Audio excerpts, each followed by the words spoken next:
নমস্কার বন্ধুরা, বাচ্চাদের খাবার রেসিপির আরও একটি নতুন পর্বে সবাইকে আমন্ত্রণ জানাচ্ছি। আজ আপনাদের সঙ্গে শেয়ার করব আমের পুডিং। আর এই আমের সিজনে আম তো অনেকভাবেই খেয়েছেন, একবার এই সহজ উপায়ে ডিম ছাড়া পুডিং বানিয়ে খেয়ে দেখুন। আবার অনেক বাচ্চারা আছে যারা সরাসরি ফল খেতে চায় না, তাদের ক্ষেত্রে কিন্তু এই রেসিপিটি অনেক সুন্দর হবে।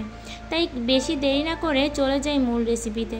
শুরুতেই এখানে আমি দুটি পাকা আম নিয়েছি, আর আমগুলো আমি এভাবে খোসা থেকে ছাড়িয়ে ব্লেন্ডারে দিয়ে দিলাম। এবার আমি এই আমের ভিতর 1 কাপ আর 1/4 কাপ দুধ দিয়ে দেব। আর এই পরিমাণটা ঠিকঠাক দিলে কিন্তু আমের পুডিংটা অনেক সুন্দর হবে। আর এবার দুধ দেওয়ার পর আমি এখানে 1/2 কাপের মতো চিনি দিয়ে দিলাম। আর আমার বাচ্চা কিন্তু একটু মিষ্টি খেতে পছন্দ করে।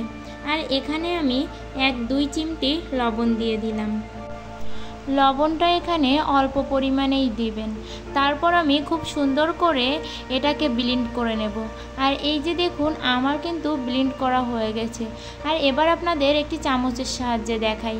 এই যে দেখুন, এই কত সুন্দর ব্লেন্ড হয়ে গেছে।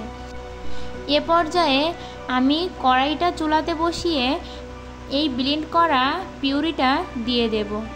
আর ব্লেন্ড করা পিউরিটা কিছুটা সময় জাল হতে না হতেই এদিকে আমি এখানে একটি বাটিতে 1/4 কাপ কর্নফ্লাওয়ার আর 1/4 কাপ দুধ দিয়ে খুব সুন্দর করে এটাকে গুলিয়ে নেব। আর আপনারা কিন্তু এটা খুব সুন্দর করে গুলিয়ে নেবেন, যাতে করে কর্নফ্লাওয়ারটা দলা পাকা না থাকে। আর এই ভিডিওটি দেখলে যারা কোনোদিনও পুডিং বানায়নি, তারাও কিন্তু খুব সহজেই এই আমের পুডিং তৈরি করতে পারবে। আর এই আমের পুডিংটা আমি ডিম ছাড়াই তৈরি করছি, খেতে কিন্তু অসাধারণ টেস্ট হবে। আর এবার দেখুন, এ পর্যায়ে আমি একটুখানি জাল দেওয়ার পরে খুব সুন্দর করে এটাকে নেড়ে চেড়ে নেব। আর এখানেই আমার প্রিয় বন্ধুদের বলতে চাই, আমার ভিডিওটি ভালো লাগলে অবশ্যই লাইক কমেন্ট করবেন। আর আমার চ্যানেলটি সাবস্ক্রাইব করে পাশের ঘন্টাটি বাজিয়ে অল অপশানে সেট দিয়ে রাখবেন। এবার আমি এই গুলিয়ে রাখা কর্নফ্লাওয়ার আর দুধটা এর ভিতর দিয়ে দেব। দিয়ে আমি খুব সুন্দর করে এটাকে নেড়ে চেড়ে ফুটিয়ে 4 থেকে 5 মিনিট আমি এভাবে রান্না করে নেব। আর যখন এরকম ফুটে উঠবে, সে পর্যায়ে আমি এখানে কিছুটা পরিমাণ লেবুর রস দিয়ে দেব। লেবুর রস দেওয়ার পর আমি খুব সুন্দর করে আমের সঙ্গে লেবুর রসটাকে নেড়ে চেড়ে মিশিয়ে নেব। আর এভাবে মেশানোর পর আমি চুলা থেকে এটাকে নামিয়ে নেব।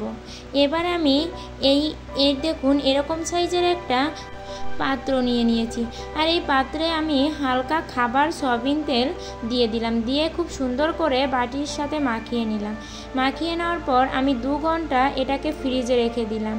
আর ফ্রিজ থেকে বের করার পর দেখুন, এটা কিন্তু দেখতে অনেক সুন্দর হয়েছিল আর খেতেও অসাধারণ স্বাদ হয়েছিল। আপনারা কিন্তু এরকম সহজ উপায়ে আপনার বাচ্চাদের জন্য এভাবে খাবারটা তৈরি করতে পারেন। তাহলে আজকের ভিডিওটা এ পর্যন্তই। সবাই ভালো থাকবেন, সুস্থ থাকবেন আর আমাদের সাপোর্ট করবেন।